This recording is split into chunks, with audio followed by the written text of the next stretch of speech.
Jatzen du eta maseiko uztailaren 27-28 gauean edo dugun informazioaren arabera. Behasainen 32 pertsona fusilatu zirela. Gai hau, 1977 arte esan behar da, famili mailan, isilpean, susurlaka, lagunartean, aipatzen zen gai hau bakarritzela, eta pertsona gutxi gaipatzen zutena herria.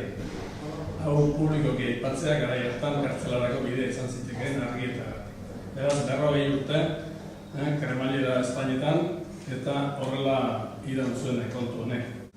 Orduko udalak halako aitormen bat egin zien ekitaldi batean. Areto honetan bertan, familiartekoei eta oroigarriak eman eta bar eta ura interesgarria izan zen alde hortatik nik uste. Baina, berra da,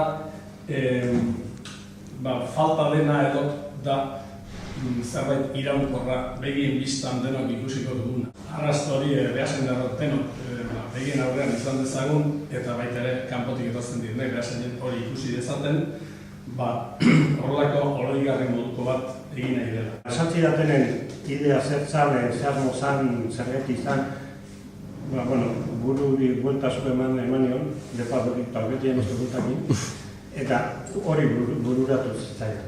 Izango litzekena da, herrikin lotuta, berdo noski, horretzako da, arkaiz bat, herriek adierazten ona lurretik ateratzen dan arkaiz bat izango litzateke, arkaitzen zati bat liburu izango litzeke, etxatxita dana bat, eta gero estaldea liburu osatuko litzeke, erabat liburu bihurtzen dela adieraziz.